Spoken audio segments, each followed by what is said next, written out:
start stacking them. I can't see them. Okay, you're live. We're live.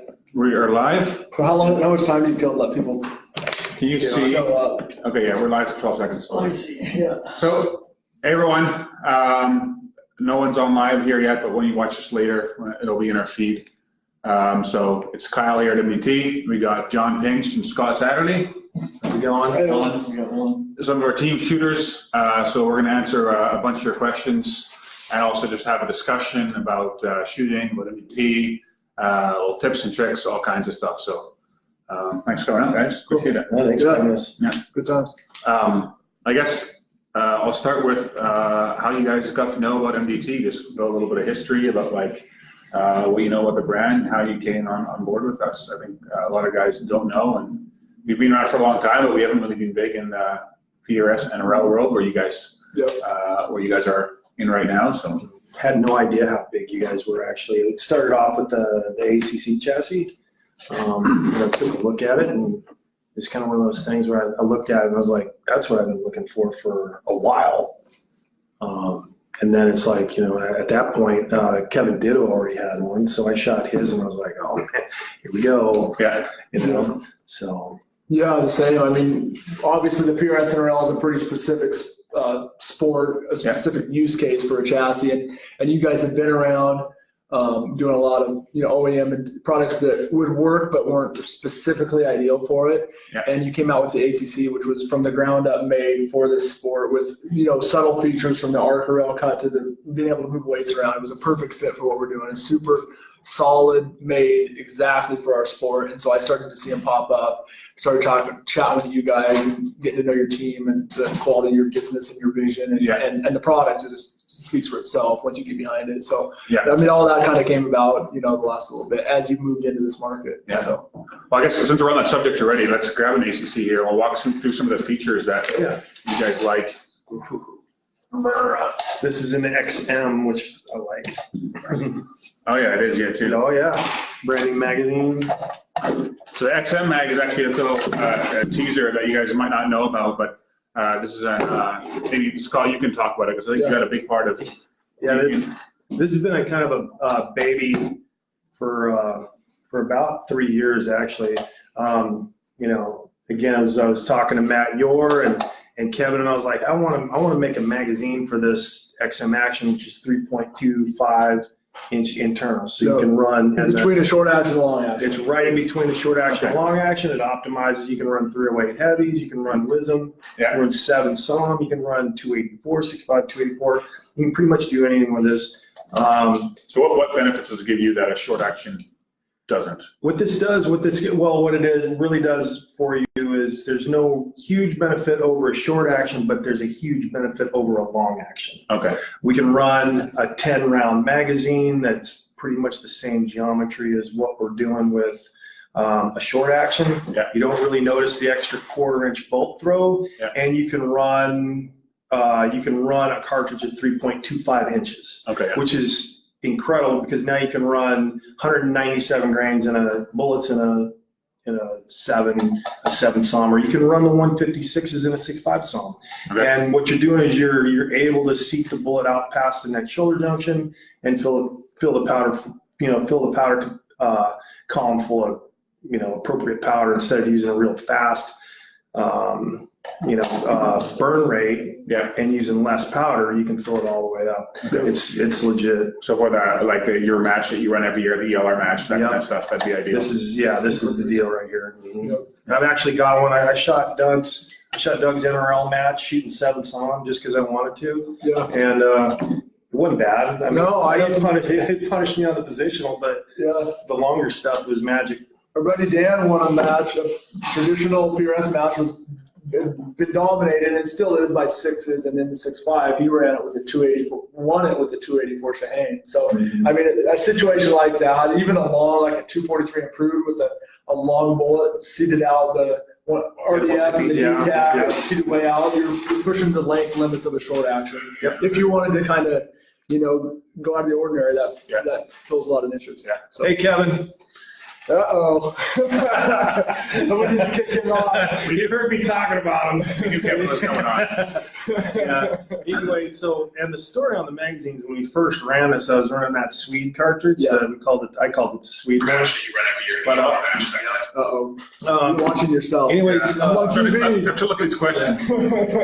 anyways, I was like, Kevin's pretty handy with the welder and stuff. And I was just like, just cut the front off of a magazine. I don't care how much it costs. Just freaking cut the front off of a magazine. Yeah. Anyway, he bought some U-channel steel at Lowe's, and I mean, they Put it on the front. put it on the front, and it ran. It ran flawlessly, actually. I ran it for a year and a half, 2 years, right? Yeah.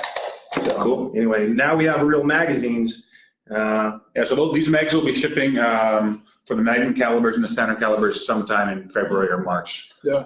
So that'll be good. I think the coolest thing about this, honestly, is going to be that Tika action, Okay. because you can flip the bolt around, and you can run this thing in this chassis and run factory 6.5 Swede. Yeah. So the European guys I'll love it.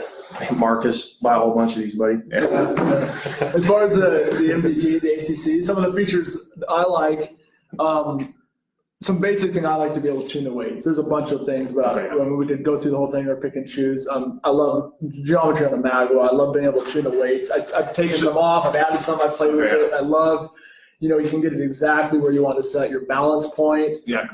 You can add weight. You can add a weight in this area here, up front, inside. So how do you outside. set up? How is your rifle set up? Mine's heavy. I have the one rear weight in the back. I have all the internals. So underneath the barrel, inside the forend, you can put the weights in there if you guys don't know. And so mine's full. I've got this is open on mine, and this is open on mine. Okay, so you got the external weights. Just I two have sets you're missing. Externals here, 2 in the front and 1 in here. And Okay. so I run a handful of externals. Part of it, the ones I run here, just in front of the scope, is when I run a bag on a barricade or a positional stage, I'll set the gun.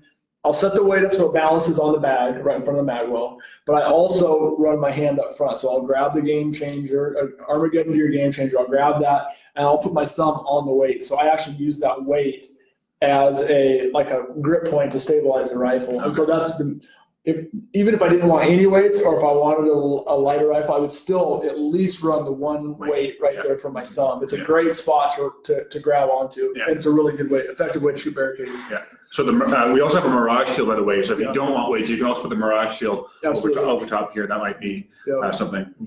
Yeah, for sure. Scott, are you the same way? Actually, I run mine a little bit different. I run a little heavier contour barrel, and then I run 3 internals and 2 externals, but my externals are almost in the exact same spot for the exact same reason that John has is there. And plus I use it as a sling swivel stud, so whenever I have to sling up, it's right there in the same spot. So Exactly. But I've goofed around with it too. I've had all the weights in it, and I've had, as light as 2 weights in it, and it just seems to the rifle just sits in one spot, and it's not tail heavy, and it's not too nose heavy. Yeah. So then that's kind of Yeah, go ahead. I was gonna say I like the width of this too. It's a bigger platform sitting on a bag. I feel like it helps. I mean, obviously, like some of those the Gray Ops plates, some people are using they call it gamer plates, or whatever. You spread out that load on a bag, it stabilizes it. I think this does it in a small amount, a very easily manageable amount that I really like. Yeah, it's not something that you have to attach. It's automatically there all the time. Yeah. So tell them about the story where when you came on with us last year, you thought you had an advantage on John.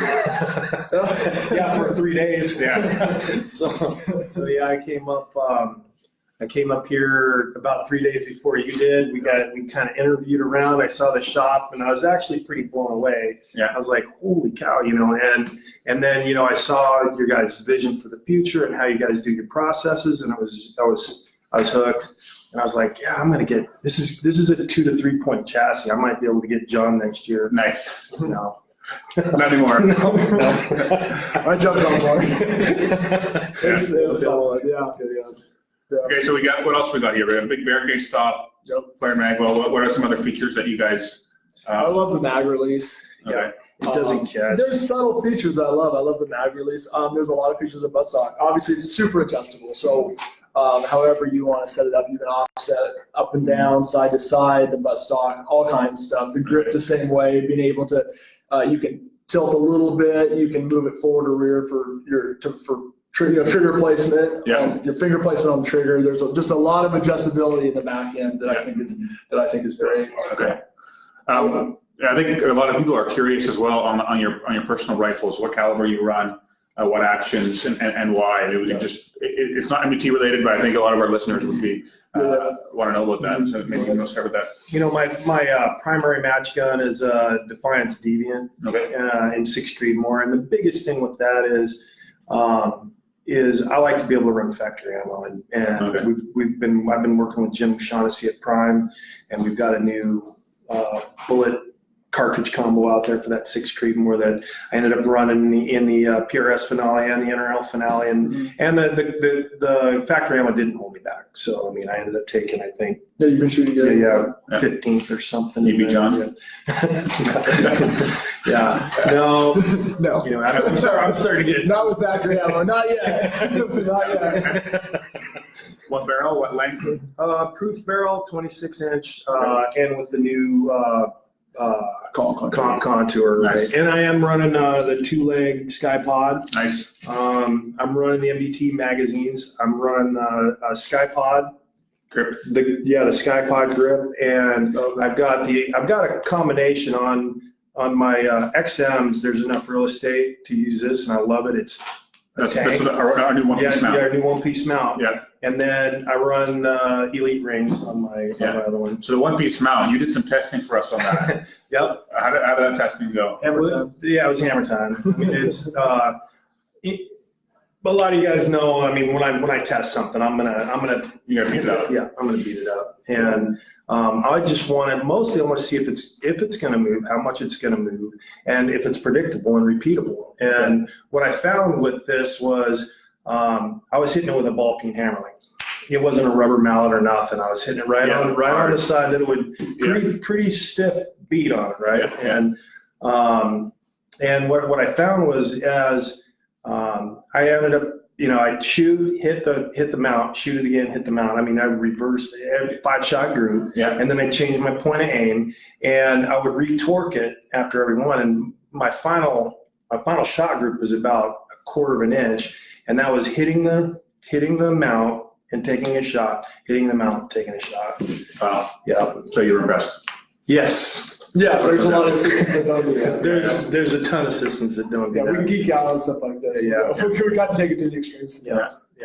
Because you were at the match, and the next thing you know, there he goes. There's a rifle. And I'm like, that ought to be exciting. I'm like, it'll go right where I. Yeah. So now you can drop your gun off like a 12-foot. What was it, 12 feet? No issues.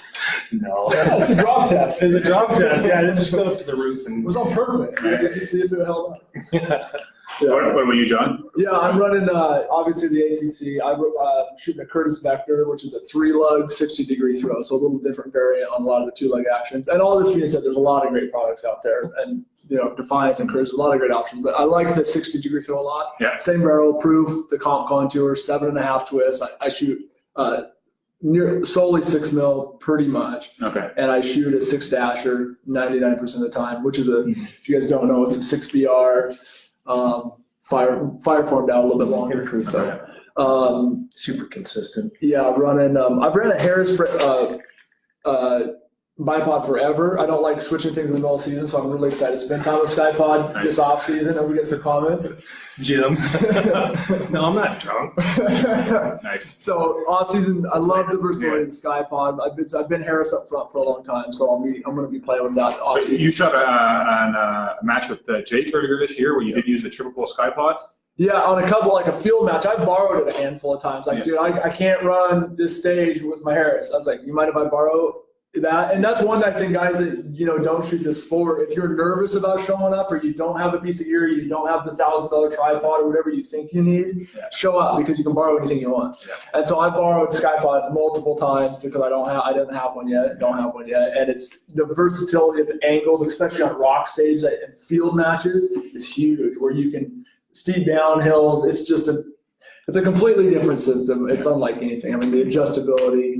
So everyone knows we are going to start shipping that Skypod in the next couple months here. It'll be a triple bolt and a double bolt version that you can buy from us. So Yeah, they're like this long.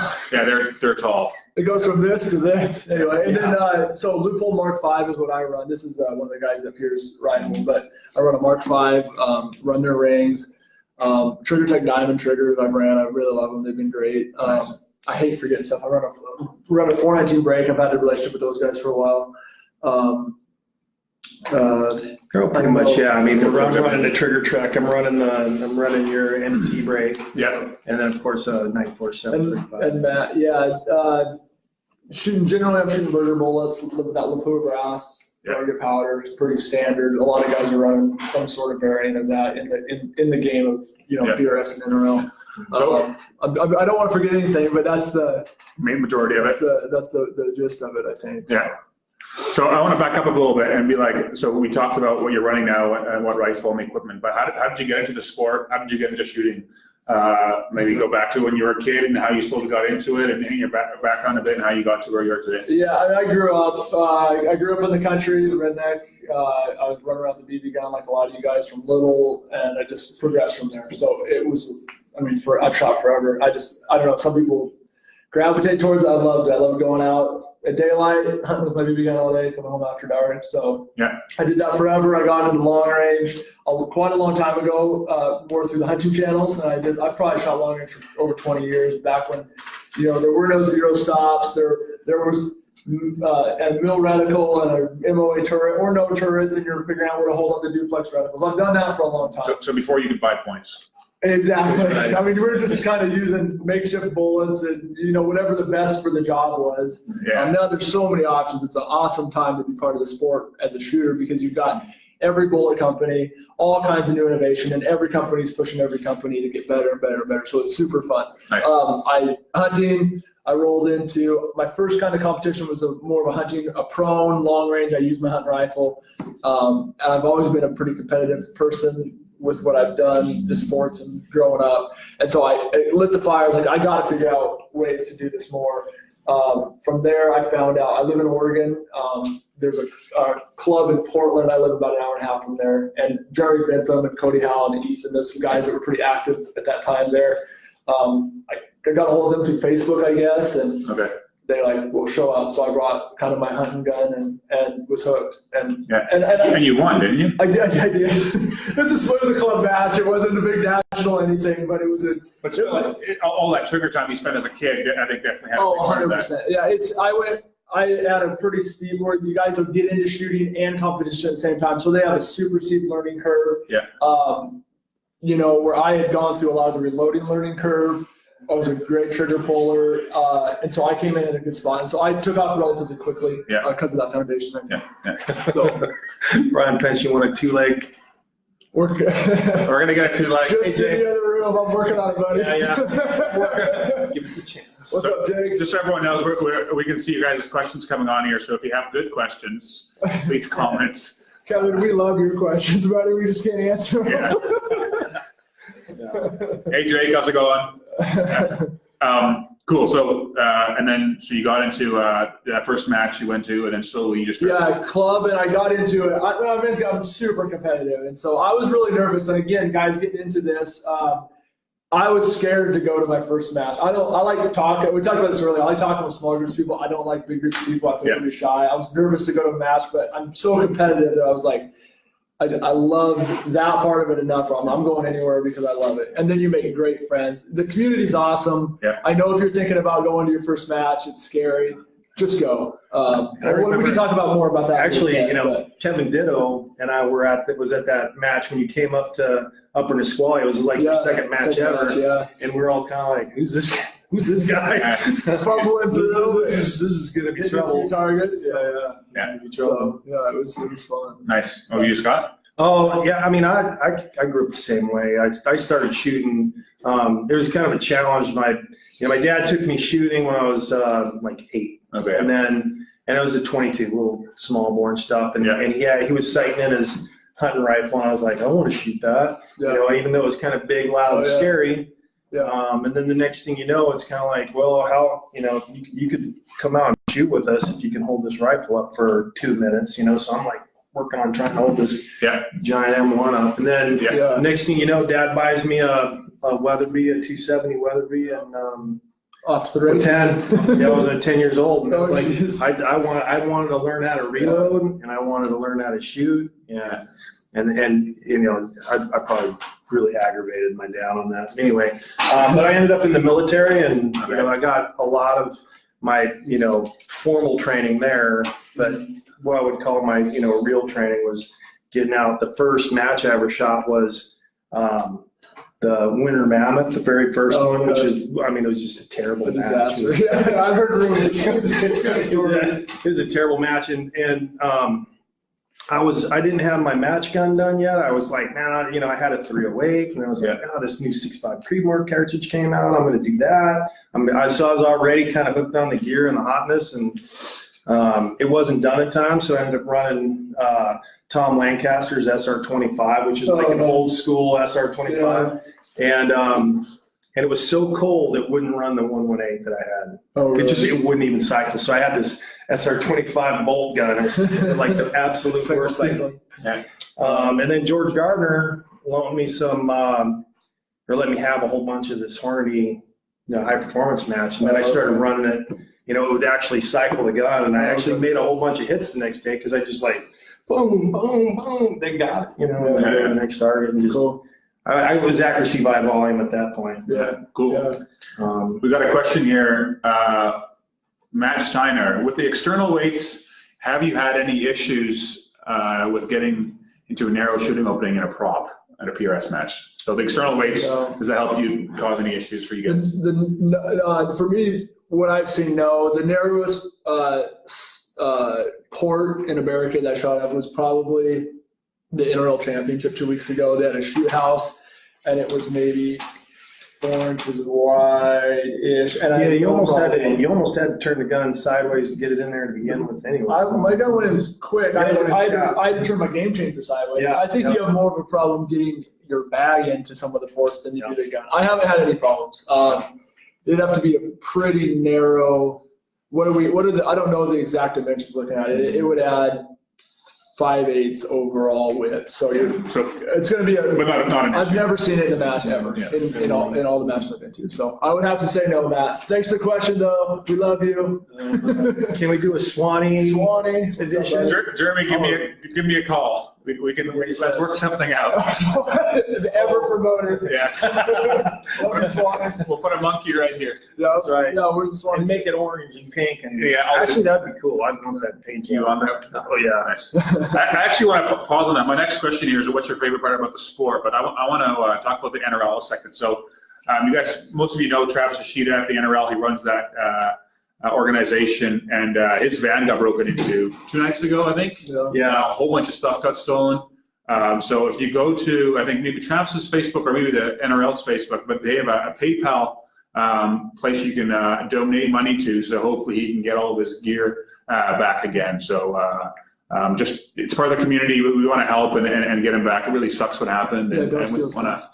Don't steal stuff, especially not from people that have guns. So, too bad for that guy. But so if you want to support the NRL and get all that stuff back for Travis, and please go to his Facebook or the NRL's Facebook, and you can connect there and help pay that forward. So. Yeah. So that brings me to that question. What's your favorite part about the sport that you like? Like, why are you part of the sport that makes you? I like the people. I like the camaraderie. I like to compete. And one of the biggest reasons why I got into this sport in particular, I've been shooting competitively a long time. And I first started shooting competitively mostly because I saw a giant gap in my training from what the Army taught me to do, which was good enough, obviously. But you know, you have certain experiences and you hear about certain experiences, and then you're like, you know, I probably should get better at this. Okay. You know, I might live longer. And that's the reason why I started competing, because I saw what guys were like Todd Jarrett and Ron Pike and guys who like that were doing with a pistol, and I was like, just blown away the first time I went. And I was like, I wouldn't want to get into a gunfight with one of those. And, you know, and the next thing you know, it's kind of like you just have to. Rifle. Yeah, absolutely, with a rifle. Yeah. So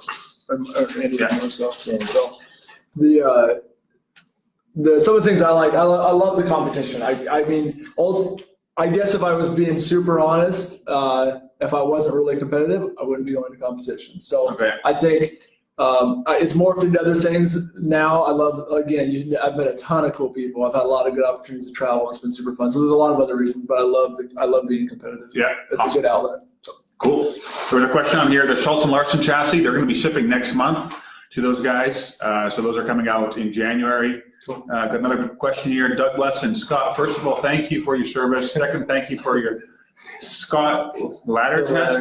Satterlee ladder test. You saved me a lot of money. Explain this. Okay, can we explain it on here? I don't know the background of this. Yeah, we can explain it pretty quick. It's a load development technique that I just lucked into. Okay. Honestly, I was doing powder testing for a cartridge that we'd come up with, a guy named Kevin McCarthy come up with. Okay, it's called the 6.5 Addiction. I ended up calling the sleeve more and stuck, but I wanted to see what powders I could use with it. So, and what I found was it didn't really matter what powder I used as long as I made that bullet go 2950 or 3000 and shot good. Yeah. So I was like, there's some wheels to that. So I started applying it to everything else. And what I basically figured out was there's these velocity nodes that just work out very well for certain weight bullets like barrel, and the amount of powder you're running. And, you can look back at 308 runs good at 2780. It runs good at 2650. Dasher runs good at 2780 with a heavier bullet, 2880, 3050. I mean, there's just these little pockets of velocity where things just shoot well. So, awesome. Let's talk about, feel free to jump in anytime and change the subject, but for someone looking into getting to the sport, specifically this sport, the PRS NRL, we already talked about just go to a match, just show up with the gun, and there's going to be people that are helpful, but what are some other things that people need to consider regarding budget, regarding what they should buy or not buy, those kind of things? What would you, if I come up to you and say, what do I do? How do I get started? Let's just bounce back and forth. So first, if you can, I would say start out with a club match, right? Yep. Try to find a one day. How do you find a one day? Facebook. A lot of the groups, depending on where you're at in the nation. Look up Border Wars. West, NRL Border Wars. NRL Border Wars. Look up PRS club matches, club series. That's the beginning of that's the beginning of the rabbit hole. Try to if there's nothing around you, you need to go to the 2-day. That's great. Show up. You'll learn a lot in a hurry. It's going to be a little baptism by fire because you're going to get beat up a little bit. You have your eyes open. It's super fun. I would do that, but just kind of be mentally prepared. If you can go to a club one day, you'll get a lot of coaching on the clock, which generally we don't do at 2 days as much. Which you can't. If you're brand new, there might be some exceptions, but as a season competitor, there's no coaching on the clock. There'll be club matches. You can borrow gear and try gear. You can do that in 2 days. It's just a little bit of a different feel. So as far as gear goes, where do you want to start? Wow, you can start. You can start anywhere. So would you honestly? Say, and obviously we represent a couple of the better optics companies out there. Yep. I would actually focus on my energy and on my first expenditures on that glass. Okay. I tend to agree. It's everything for you. I mean. But would you say first go get like a Mark V or the Night Force you run, or would you say like just go get a factory gun with some good glass, but don't go and spend $4,000 right away, or would you walk through that? Okay, so generally, if you want to do the sport, which I think you should, because even though we're using smaller calibers, it applies to hunting. There's so many applications that are going to make you a better shooter. If you can, ideally, I would try to stay in a 6 mil to 6.5 mil cartridges. Those are going to be, you're going to shoot a lot. 308s work. There's a lot of cartridges that work. You can take your 300 Win Mag, but it's not going to be very fun. You're going to get beat up. The 6s are more fun to shoot. So generally, I would try to stay with those calibers. Ideally, it would be nice to have a detachable mag. Most of the stages are 10 rounds. In that 8 to 12 range, most of them are 10. If you bring a gun where you're top loading 3 rounds, you certainly can do it. You're going to time out a lot, which is fine. If it's the only gun you have, bring it and come shoot. That's right.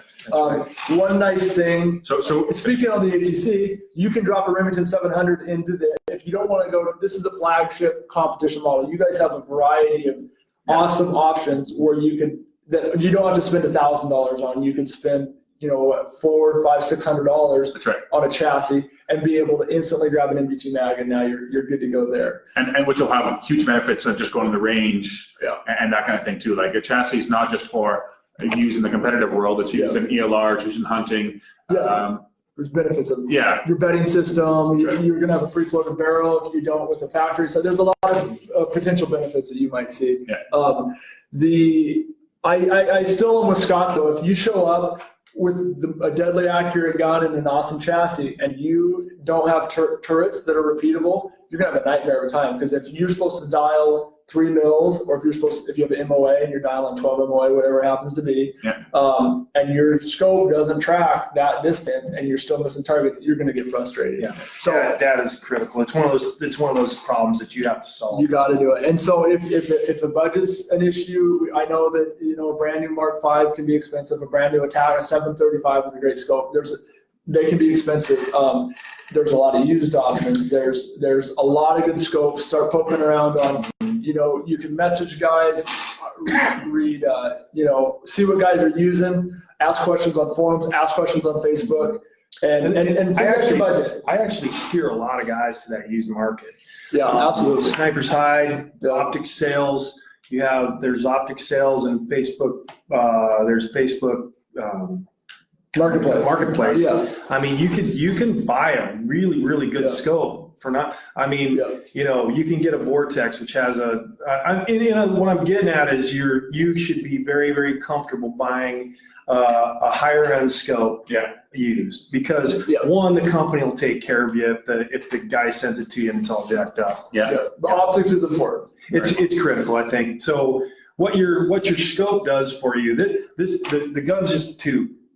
It's going to go where it's pointed. The scope is what points it there, and it's your interface with your target, your computer, and your rifle, and it's the only thing that does all three of those. And if there's one point of failure, that's typically it. Yeah. So we'll keep it rolling. So get a gun. If you're going to go to a long range competition, you probably have a little bit of idea of how to either have a phone app to calculate your drops or Kestrel to do the same. Some sort of familiarity, a little bit. Even if it's just from watching some YouTube videos and you go there and you're going to learn. But it's nice to have a game changer type of a bag. Those are going to be at matches. Don't get hung up on not having the right gear. Just show up, because if you tell somebody you're new, you're going to get probably more pointers than you want.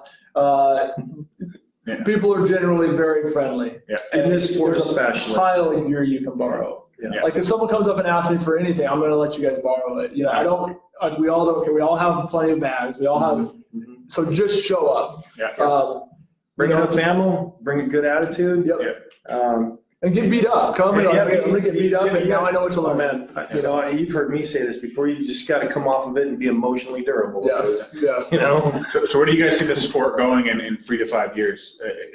Like keep doing what we're doing, just growing, or is there different things coming in? Is there a big game changer you think that's still coming? Or is it more leveled out now? I think we have enough matches. I think we have enough matches, and the quality of the matches are always getting better. As far as the big nationals, the club levels are going crazy, expanding everywhere. The more the merrier. Yeah, exactly.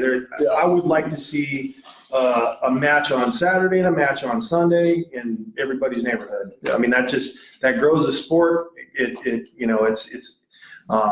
And it brings steel and people and effort and knowledge and I mean, everything into the sport at that club level is critical. So we got Ryan asking, how do you guys foresee precision rifle evolving on the international stage?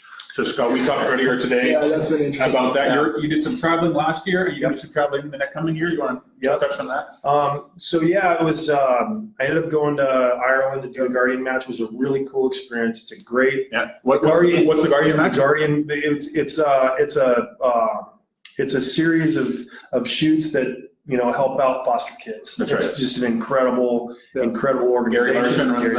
Absolutely. Really, really good Christian-based organization. So all the money that goes to that, guys, if you shoot a Guardian match, goes to help foster kids and their families. So it's a really neat organization. Yeah, absolutely. And they're fun matches typically. The one day is kind of a shootout. You're going to go out and you just can't miss. And then the next day they take the best shooter and the worst shooter and they team you up and you go out and it's actually a really cool format.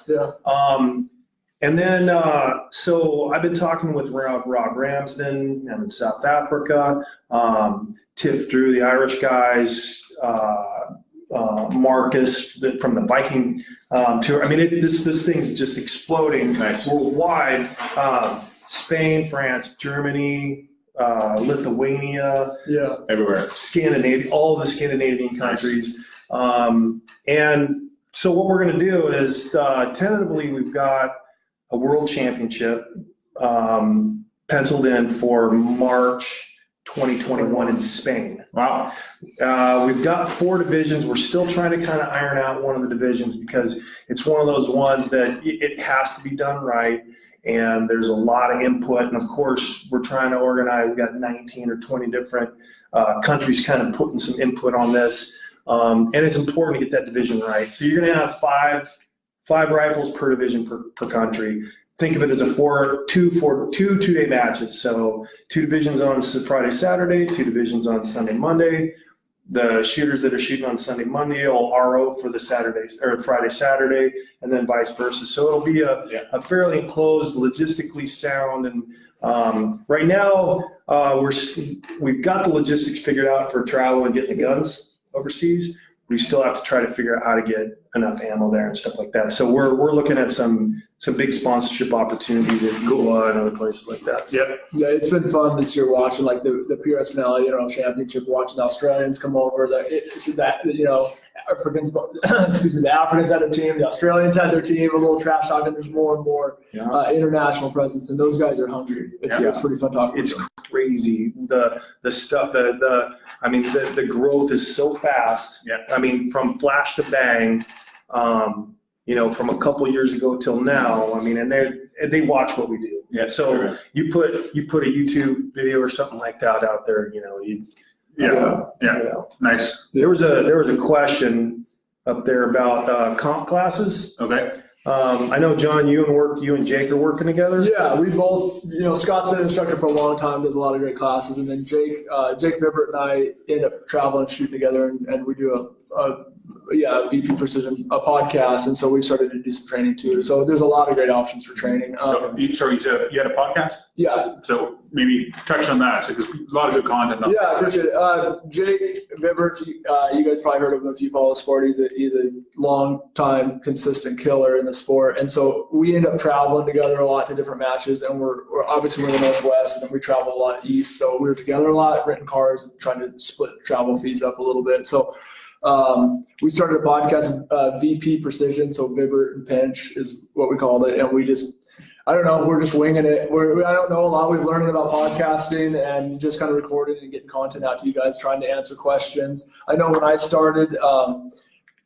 it seems overwhelming. Like, I look to some of the guys winning matches and stuff, and they're just regular guys. Like when we're talking about this, people message me and they're like, "Oh, thanks for responding," and I'm like, I'm just like, there's no difference. It's just weird, but I did the same thing. I looked at some of these guys that winning matches, like they were like, those are the guys, and it's fun to be able to just to sit down and talk with everybody, be able to answer questions that I wanted to answer when I was getting going. And it's been fun. I don't know. We're playing with it. We're like 18 episodes in, I think. Nice. And we've done a little bit, when I go hunting, we'll do a hunting one. And then, just having fun with it. Yeah. So you get iTunes, Podbean, everywhere. Yeah, Stitcher, Podbean, iTunes, everywhere podcasts are. So just VP Precision. Yeah, we'd love for you to follow. I appreciate that. And we've actually I instruct through Sawtooth Rifles. So you go to sawtoothrifles.com, and there's actually a comp class coming up. Yep. It's a 3-day comprehensive class in San Diego, because I don't like to be cold. And it's in January. Yeah, you're smart. So Scott's getting old. We've got a clinic coming up in January in San Diego, and then Doug Glorfield's place in April, and then Rack and Reel in April, and then I'm off to South Africa in March. Nice. Teaching there as well.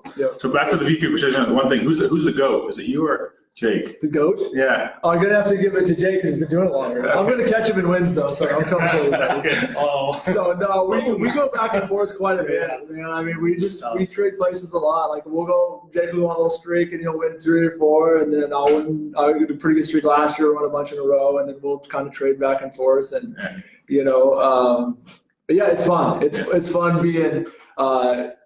It's a weird dynamic we talk about because we're friends. We're super competitive. Yeah. I want to win really bad. I'm buddies with Jake, so I want him to win, but I want to beat him. He wants to beat me, but it's an interesting dynamic. We have fun. So he's been doing this a lot longer, and so on the training side, he's been doing training a lot longer. So as we were talking, training requests have been coming in.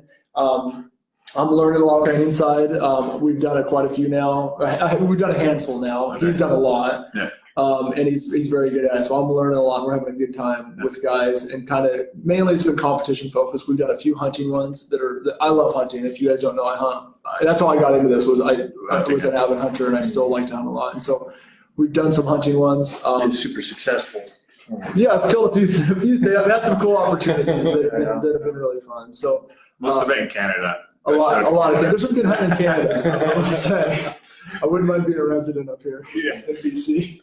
So let's talk about the matches you guys attended in 2019. What were some of your favorite matches you attended and why? So you, Scott? I actually really liked the Hornady PRC match this year. And where was honestly, that was in Utah. Okay. Actually, George Garner put it on. Nice. Pretty killer venue. It was a great venue. It was a tough match. Really tricky win.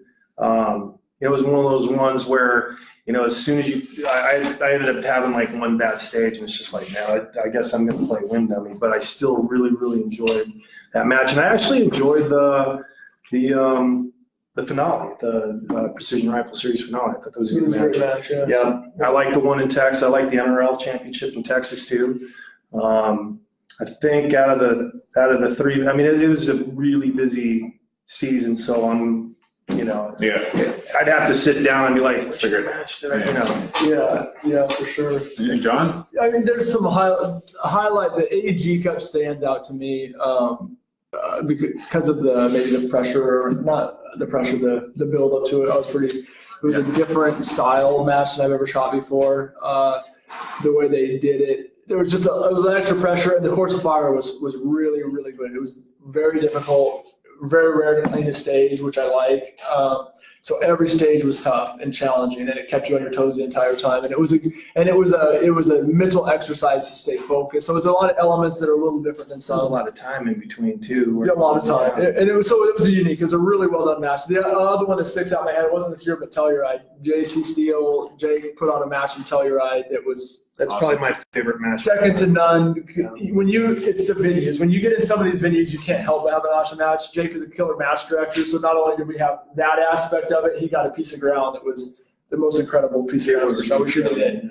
In Telluride, you can see Oprah Winfrey's house in the background. You're shooting up this giant snow-covered mountain down through the timber. There's some great matches out there. So yeah. We got a question here from Josh. Best advice for kids getting into it. So we talked a little bit about just regular guys getting into it. But what about kids? Can kids get into the sport? I think NRL 22 is probably the optimal place to stop. It's you can get into a rifle real similar to this for $600. You don't have to have like a killer scope. You could do holdovers the whole time. Yeah. Most of the stuff is out to 100 yards. There's a venue coming to your location soon. Yeah, those are growing fast. Growing really fast. Nice. That and I mean, it's getting to the point. The NRL 22 is getting to the point where guys are like, "Hey, man, I want to use my tripod," and I was like, "That's not really what it's about." But I understand the desire to do that because when we get into the 2-day matches, it's a gear manipulation game sometimes, and they just want to get back there and practice with it, But then again, guys get a little bit over the top competitive and like, I'm gonna beat that 9-year-old kid, Like, you know what I mean? So it's a good. I mean, you can get into it with a 10-22, Yeah. and a $44 scope. Well, even those CZ 455s, I've heard great. I don't have. I've heard great things about them. You don't have to go all the way to a Voodoo or 40X or. And just so everyone knows, if you have a 455 or a 457, we do make the ACC chassis for it. So if you shoot those little matches, you guys start getting the feel of a comp gun. And yeah, 22 would be a great spot.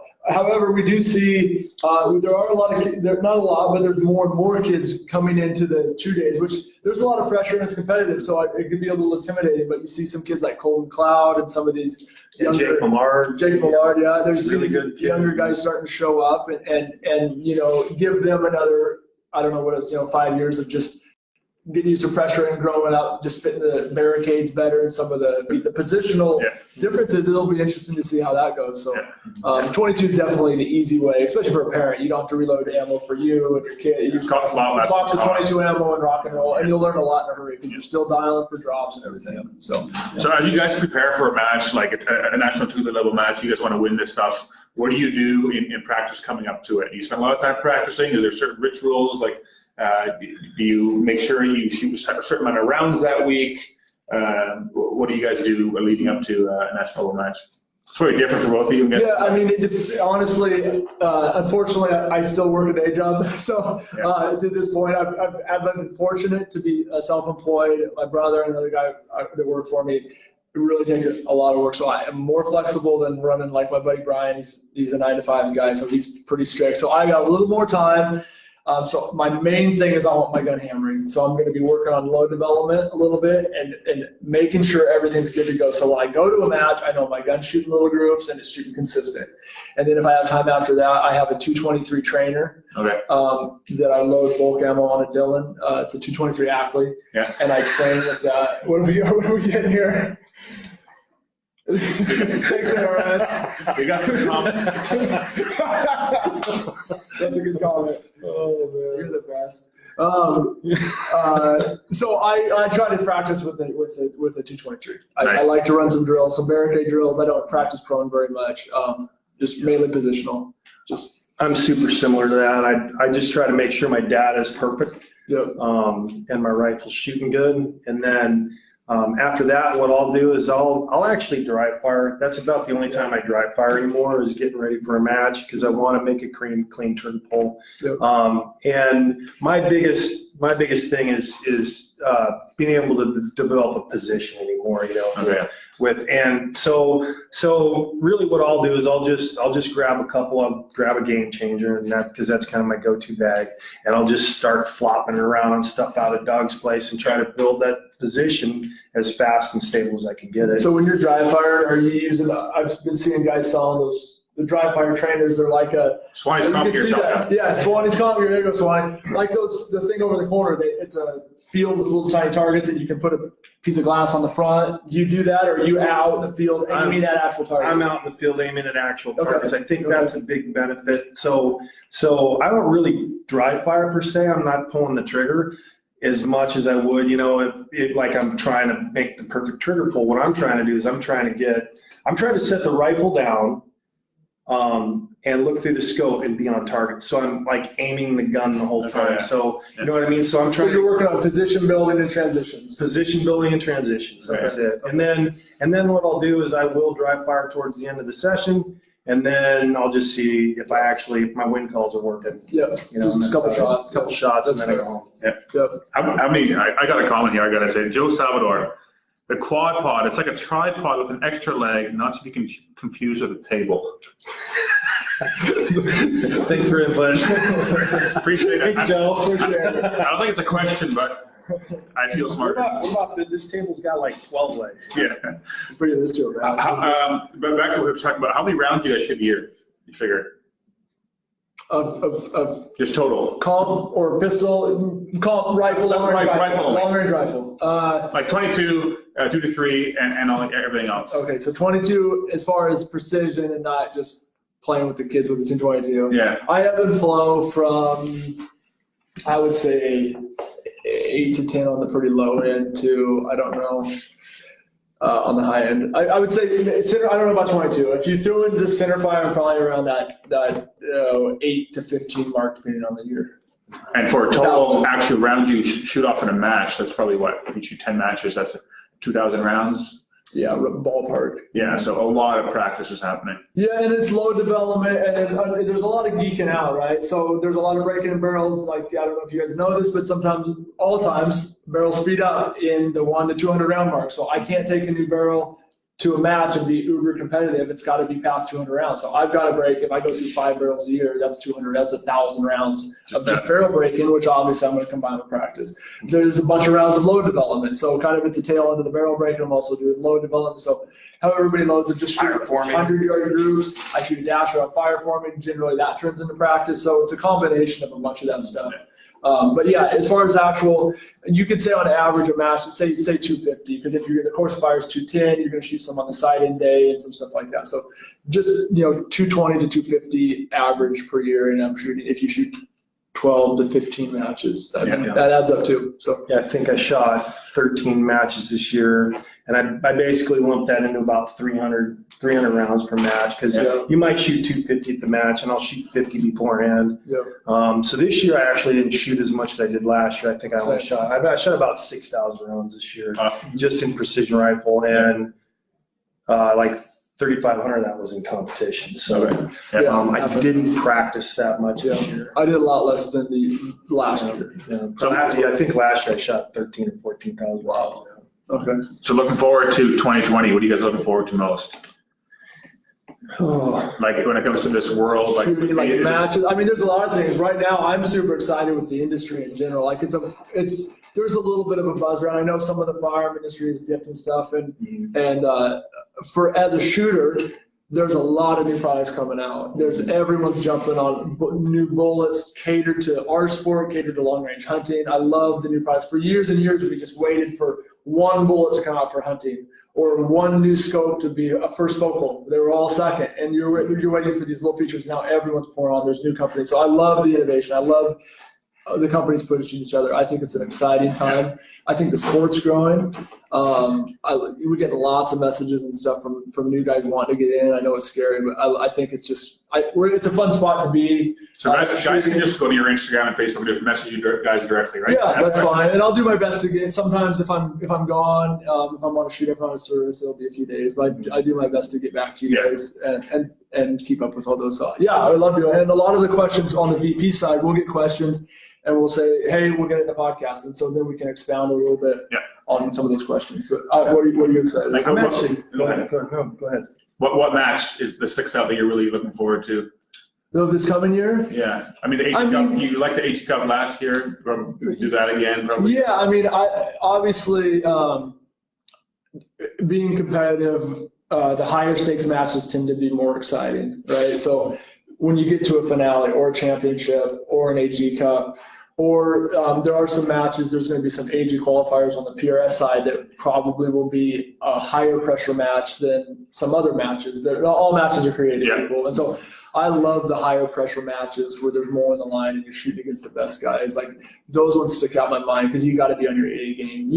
There's some matches you can get to where maybe not as many guys show up, and maybe you can still win the match on your B game, which it's win is fun, but I love if you can pull out a quality win against a top field. It's pretty satisfying. Nice. I'm actually looking forward to it's on the Rifleman's Team Challenge, shooting with Kevin Ditto at the Carstetter. That's always entertaining. That's a fun one. That's a great, and shooting with Kevin's always a hoot. Who's Kevin? I know, right? I can. we know who Kevin is. Wait for it. Here comes the confidence. If he didn't make me laugh all the time, I'd actually remember the dial my dad. The next one is I'm actually looking forward to your match. Yeah, right there, the NRL match. Jake Vibbert's done a match. We're not sure the title sponsor. We're not sure the name of it yet, but he has a great match on the NRL side in Washington. I'm gonna co-match direct this with him this year, so that'll be a good time. We're gonna come up with some fun stages. I'm excited about that. Nice. Sweet. Some questions being sent in via social media.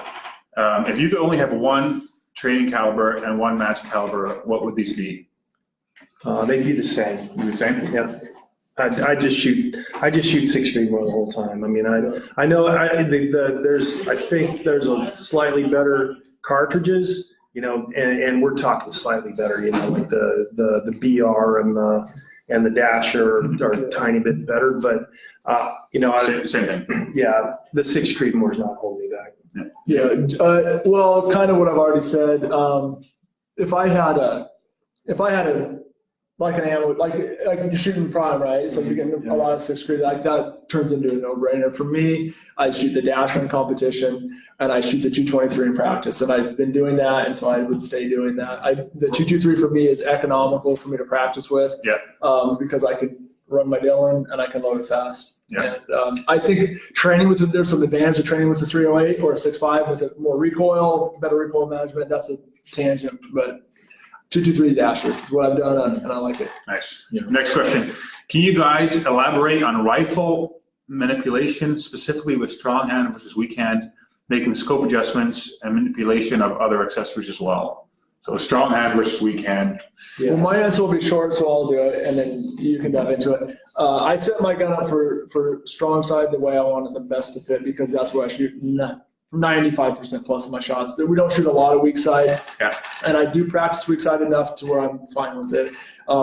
For me, equipment wise, so I'm not changing the cheek piece. I know some guys will raise and lower it depending on weak side. I leave it all the time, and I'm fine with it. The one thing I will say, just an equipment tip, is when I see guys run weak side, they have a tendency to cant the rifle horribly, and so I insist on having a weak side of bubble level.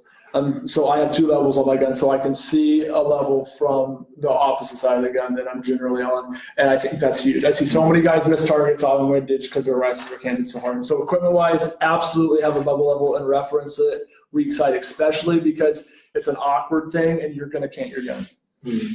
And what I do with rifle setup is, I mean, I know some of you guys have already seen, kind of how I set the rifle up, and my cheek to stock weld is really more like a chin to stock weld. I just set this up with enough space back here, so that I can get on the rifle and not struggle looking through the scope. That's the biggest thing when I see guys, especially in field matches, when all of a sudden, I'm wide. Yeah, we're different shapes. Yeah, they're some wildly different shapes. So there's a lot of times when I will shoot left-handed just because it's an advantage. It's a better position. So I'll shoot left-handed unforced just because it's gonna provide me a better, and I do it quite a bit. So it's one of those things, you set the rifle up right and you can actually see through the scope and you're not having to smash your face down on it. You can actually be pretty successful shooting weak side. Got a question here. Diana Satterlee. Who's that? You know who it is? Who's that? Entry 8. Hey, hold on. Thanks for the cookies. Yes. Oh yeah. Thanks for the We got cookies. They're gone. Yeah, those were She says entry 8 for seniors, when you have a total knee replacement, a magnifying glass for your turrets, and a forget to dial your data. Oh wait. She just threw you under the bus. No, this Right under the bus. This happens once every match at least. Okay, nice. Diana took a video of me at the Defy match a year ago. I ended up winning the match, but I was like, why am I doing that? I'm like dialing my dad, and then I'm coming back down on the rifle. I'm like, why am I getting so far away from the gun? And then I was like, oh yeah, I got it. I need bifocals. Nice. Thanks for the question, Diana. That's awesome. Yeah. Let's hit that question in the tray. He said, if someone doesn't have the money to buy a custom barrel, can this stuff apply to a factory barrel? Absolutely. Yeah, especially nowadays. Yeah, nowadays, absolutely. Factory guns are getting better, and I don't want to leave anyone out. Or I shoot a lot of custom barrels. We both do, but I've shot factory Tikas. I've shot factory Savages that have shot great. I can't speak to all the other ones, and I know there's a lot of good ones. I've actually got one of the Howas with the Oryx. That thing just absolutely hammers in 60. Yeah, that's right. Absolutely hammers. Yeah. So Howa factory guns you can get in an Oryx chassis made by MDT. Also, Savage just came out with a 110 Precision Elite, which is a Savage rifle with a heavy contour barrel, 26-inch and ACC chassis. I think you could walk out of the store for $1,500 on that. So, the chassis retail comes for $1,099, and they did a lot of work on the action as well. So there's a lot of good options out there if you just want to get started and don't want to drop $5,000. Yep, absolutely. There's another one right there with weights. Correct method for someone. Where was it? We'll read it here. Scott, what's your preferred setup for weights on the ACC, do you try to find balance with a magwell, or what's the correct method for someone shooting into the PRS style shooting? I try to get the balance of the rifle right here, and even if it's a little bit nose heavy here, that's fine, because when you get back on the rifle, the last thing you want it to do is for that buttstock to sink when you're trying to shoot, and all of a sudden now you're looking at the sky instead of looking at the target. Balance in front of the magwell, and it can move somewhere here because you're on the back there. So. Yeah. And that might take some goofing around. I've got 3 here, 1 here, and 2 here on the externals. That's how I run it. And if you guys are running not an MDT chassis or something else that has M-Lock, we sell these weights for that as well. So if you need that. Yeah. We got a question sent in from social media yesterday. How do you train to be able to watch your trace? I still blink when I shoot, so I miss and I don't see my trace. Okay. This could be an in-depth. This is something like Jake and I's class that we spend a lot of time on. So we could go for a while. Yeah. A couple quick things. I want to address blinking first, because this was for me. I started just shooting with foam earplugs, and I caught myself getting a little flinchy. I mean, you got guns going off around you, especially in a square range with a roof overhead. Everyone's shooting muzzle brake. So what I did to help me a little bit on the blinking side, which is just going to follow through the trace, is I've got some in-ear plugs from Tactical Hearing, the electronic plugs, and then I put on muffs over the top, so I double muff. I can hear better than I can right now. I'm half deaf, but with those electric in-ear and electronic muffs, I can hear great. And it's really allowed me to relax shooting. You can do the same thing foamies with muffs, but I would recommend double ear pro. Just so you don't hear the banging around you? Well, you hear it, but it's just mitigated dramatically. I thought plugs were fine forever. I wore foamies for a long time, and I didn't realize how I kept losing hearing, and it's still really loud. And so that's the start of your blinking. It's nice to be able to mitigate that as much as possible, and that would be one thing. So just talk about one of the other things. In a really dusty or sandy type match, I'll wear iPro. And that helps, because at some point in time the gas comes back, back, you just can't help it. I started playing with that too. I was curious. Okay, I could double ear pro. Now I'll go iPro. Your human body can't not react. We have survival instincts and we have reactions. You're supposed to blink with loud noises and gases. Your body, if you're not blinking, you're gonna get crap in your eyes all the time. So you're supposed to do some of these things. So you kind of got to work around that. The other thing about seeing trace when you're shooting, the best way to do that is to go out and be able to make sure that you can see trace, through a spotting scope. You're buying. You know what it is. You have to know what you're looking for first, and then you also have to know where to see it in your reticle, where to look for it in your reticle, because you're probably not going to catch it in the beginning on the rising branch. You're probably going to catch it at apex and into the falling branch. Yeah. So in your Castrol or any of your apps will show you what that arc is, or where the max ordinate is. And if you look up there, and your Castrol will tell you, for a 1,000-yard shot, my max ordinate is like 6.6. So I'm going to look at 6.6 mils above my middle line if I've dialed it to try to find it. Yeah. Right. And then sometimes atmospherics just don't lend itself. Yeah, sometimes if it's lights if sun's in your face, you're not gonna see it very well. If you get it from the sides back here, I like it from what would that be? Your 5 and 7.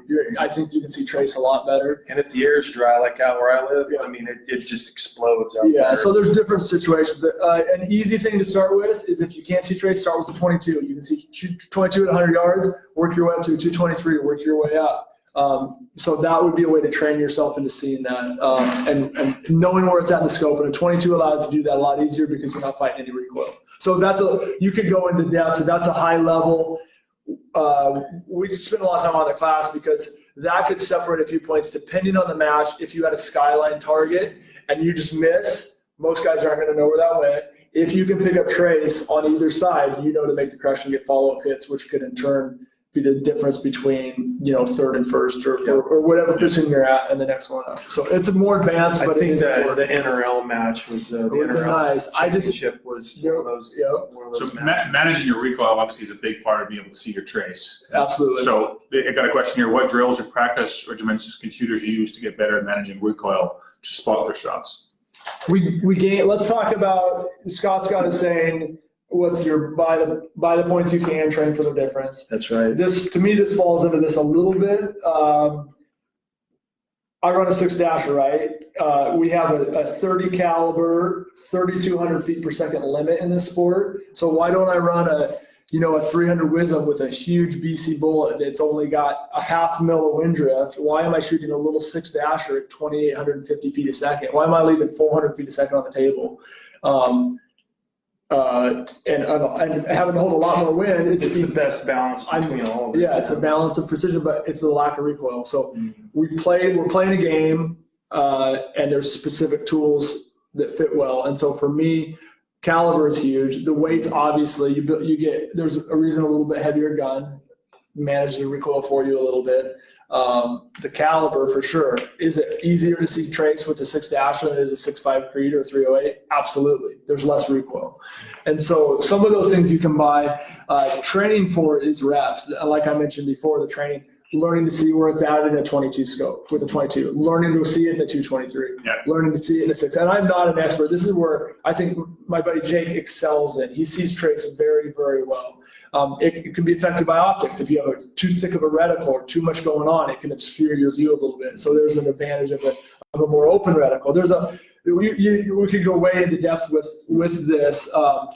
But there's steps to it. As far as, what was the question? Mitigating recoil. Managing and being able to spot your shots. And just to kind of add into this is that a lot of guys and a lot of classes, and some of the classes I've been to, it's almost the attempt to try to eliminate recoil, and that's just not the case. You're not going to do it, especially off some of the junk that we're shooting off. So what you have to do is, again, manage it so you're directing the forces back at you so that it limits how much the rifle moves vertically and left and right. If it's moving straight back and straight forward from the target, that it's not disrupting your ability to see the trace. The biggest thing is I see guys get on there and they're trying to just lay on this rifle on a barricade, and the barricade's moving all over the place. Step number one is, before managing recoil, is breaking a good trigger. Breaking the trigger where this reticle is supposed to be.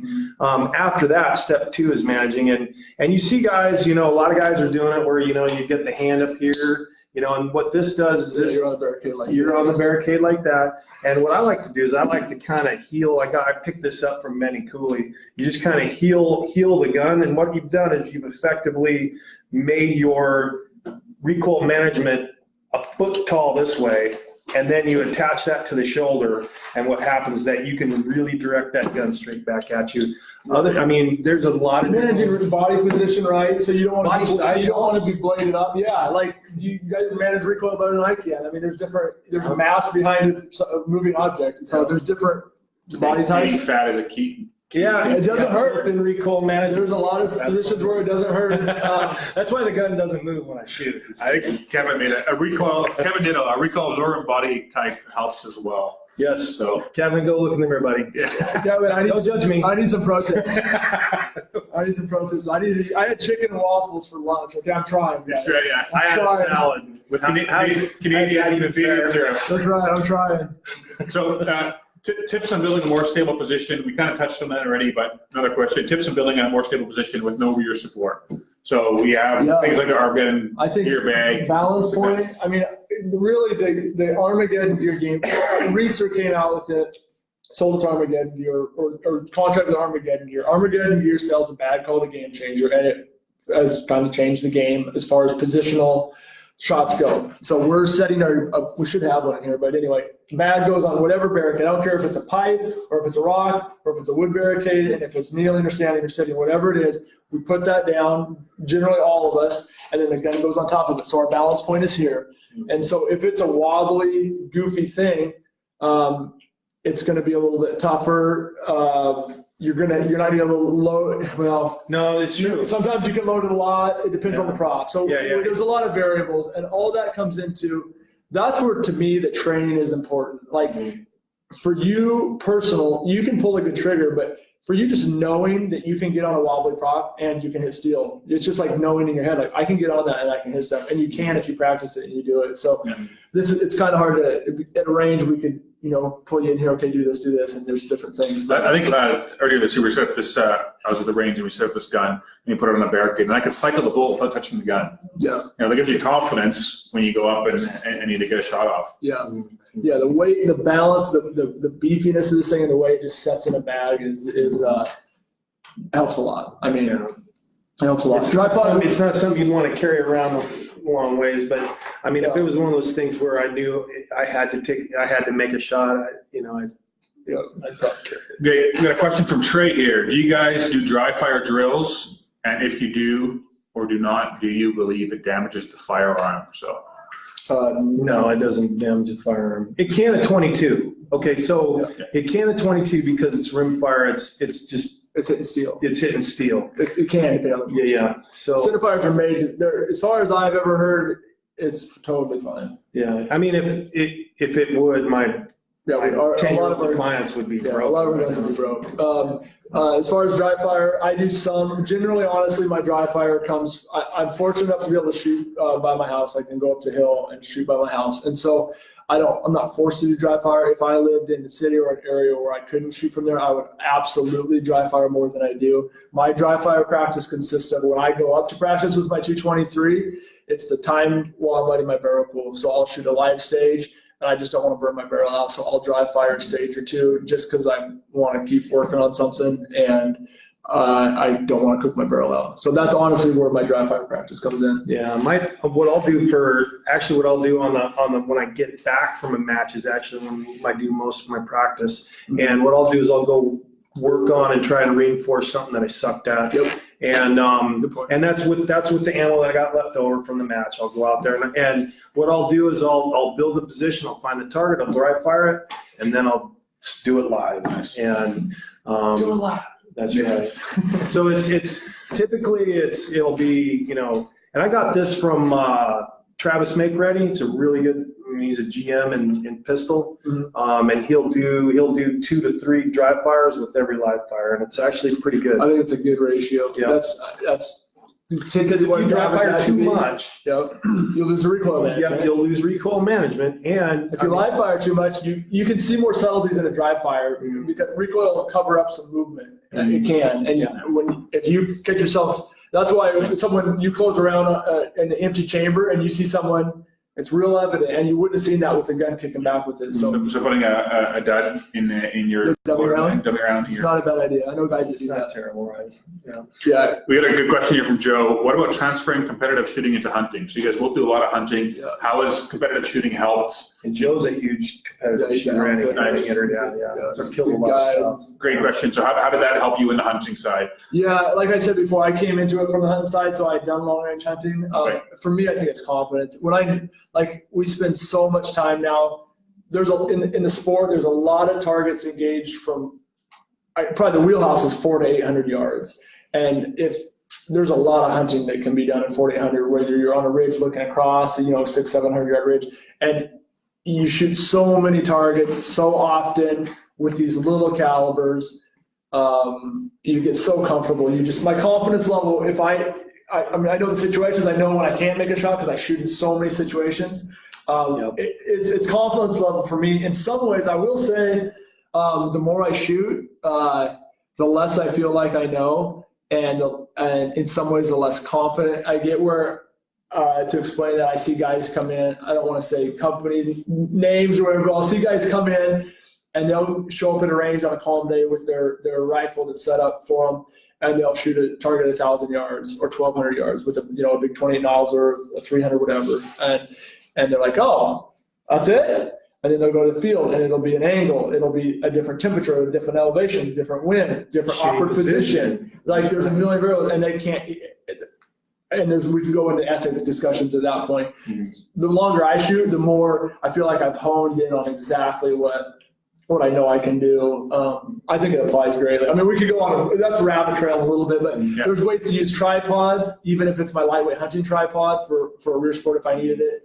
The time, how fast I can get on target and fire a shot is it just gets faster And and faster. it's actually brought me down on calibers as well. I mean, It's doing that to me. absolutely. I've been slow, but I was a 300 Weatherby mag guy forever, and now I'm like, I don't really need that. I want to watch the bullet land. I want to Be be able able to to follow follow shot instantly. That's right. I want to see the impact. I want to be able to evaluate. Yeah, that's why like the 6.5 PR, like that kind of a round, it's getting a lot of favor with me personally. And I'm coming from big 338s, which I love and I'll always have. I've killed a pile of animals with them. And they're heavy, so I can spot some shots, but I just can't follow up as fast as the same action that I compete with. Yeah. The same length action, like boom, boom. I mean, Yeah, you can go again. get 2 shots down range. Yeah. Anyway, there's a lot of crossover. I would recommend anybody that loves hunting that if they can come out to at least 1 or 2 shoots, you get so much practice. And actually, there's it's I'm a actually doing a match, and it's titled Quantity Precision Hunters Match, and it's exactly that. You're going to start with all your gear on your back with your rifle slung, and you're going to start 25 yards back. You're going to have to go up and find range and shoot, 4 targets. And that'd be great. And it's a low round count, so you can bring Low up. So round we're not count. talking the 6 dash. We're talking a little bigger guns. Yeah, It would be a little an bigger gun, advantage.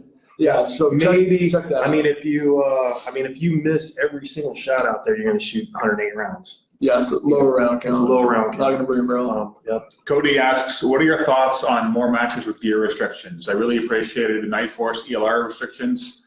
It's not easy being poor. Are you talking about the 16-pound weight limit? I think it might be. I wasn't at that match, so. Well, Or, I mean, I know there's certain matches where you only use 1 bag or no bag. I didn't restrict gear. Okay. It's just You don't need nothing. You don't need it. All you need is a good bypass. this could be controversial, and some people might take it that way. I don't think. I think there's people that use gear as an excuse not to compete. I think the best shooters can and almost shoot everything with 1 bag. I'd rather not use a tripod rear. I like my tripod for glassing off of, and we do use it because, if you get a super wobbly prop like the MD does something really goofy, there can be an advantage. We just shot the NRL finale and the PRS finale, and you didn't need a tripod. I love Really Right Stuff. They make an awesome product. I'm still going to use it on the hunting side with some stuff they're working on. Comp side, you just clamp into it, shoot off of from some positions is great, but you don't need it. So the excuse of I can't afford to get into it, you need 1 bag, and you can win a match with 1 bag. That's right. And if there is gear that you don't have, if you need a tripod, there's going to be 8 guys in your squad that will happily With the Really Right Stuff. With the Really Right Stuff. There's no the equipment restriction. I understand the sport is expensive.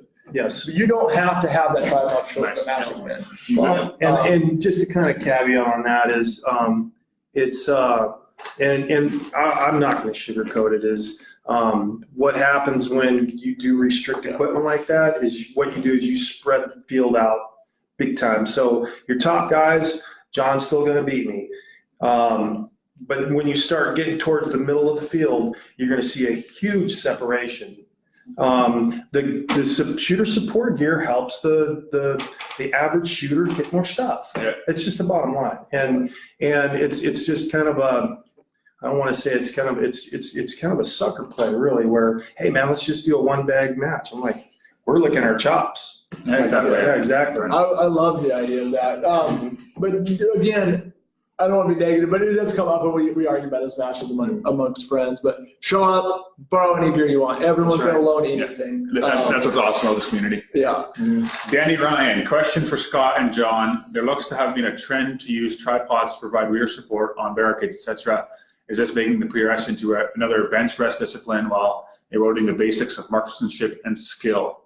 I love this question right after you said you don't use a tripod anymore. So you don't think? No, I still use it. I'm still using the tripods. NRL match we just shot, the championship of the year. You didn't need it. Tripods weren't allowed. Okay. The PRS finale, I think there was 1 stage where guys used it, and we didn't need to. The AG Cup, there was a handful of stages where we used them. So does it? What's the question? So Is it eroding the skill? It's not eroding the skill at all. You can make. I understand what you're saying. We've made the argument. We debate back and forth. I like the idea of 1 match. I know there's a lot of guys in different areas of the country like, oh, that's dumb. Like it or not, if someone makes you shoot off of a chain that's shaking, and you can go tripod rear, it's a legitimate skill. deploying and getting in position quickly. And it takes a goofy thing that you could argue maybe doesn't need to be in a precision rifle match, but it's fun because this is fun. Yeah. And it makes it to be a doable thing. And you can apply that to hunting. You can go, if you're calling coyotes on a fence line and you got a coyote that comes around, you can throw your gun on a piece of barbed wire, grab your tripod rear, and you can kill that coyote 600 yards. So it's not like it's just a toy. Like you can use it in the field. So and it's being used. It's being used in the to kill military. bad guys right now. Yeah, it's a legitimate. It's a totally legitimate skill. The tripod is something that if you don't know how to use it, you're probably really mistaken and you don't understand what this is all about. You're talking about inside of a car for police snipers, inside their cruiser. That's their hide site. I mean, if you don't have a tripod and you don't know how to use it, you're actually lacking in skill. You need to learn how to know how to use it. Is it bench rest? No. If a bunch of bench rest guys game out to a PRS match, they get destroyed. Yeah. And I've gone to matches. I learned a wealth of information about those guys on tuning guns and stuff. It's just a different thing. So I would say no, not at this time. And there's trends. There's different matches. Vallejo's match was. There's fast times and you got to deploy a tripod on the clock. Good luck. So it didn't really get used. There's all sorts of different matches, from field matches. I prefer air matches. There's a lot of, if you want to try to deploy on the clock, go ahead, but you're going to run out of time. I like that actually. I like, and that's the way my hunting match is going to be, is that you got to deploy everything on the clock. Yeah. And I really appreciate that rule, and I think that's the direction we need to go. Instead of standing there with everything in your hand, I don't necessarily do that. I agree. So, and that's a skill as well. You want to use that thing, and I did in the PRS finale. I used it in rear support, but I had to deploy it on the clock. It's one of those things you just got to practice. Yeah, we used it on one stage in the finale out of 20, and you didn't have to. We just did. It was easy, but They were pretty small. yeah, there were some small targets. So I think it's a skill you need to learn, regardless if you're hunting or. I think that's one of those things too. Yeah, it's one of those things where match directors, if you ask the shooters to answer a stupid question, expect a stupid answer, right? If you don't like tripods and rear support, don't have to shoot off a stupid shit. Yeah, I don't want you to have a pogo stick on a rubber ball. Right? Yeah. Anyway, it's fun. Hey guys, I really appreciate this this Q&A. It's been a lot of fun. We have a ton of new products coming out in 2020. These guys got to see them yesterday. Hey, buddy. Oh man, I know that they're excited about it, which makes me excited. I'm excited. Some really cool stuff. Some are coming out with a new chassis at SHOT Show.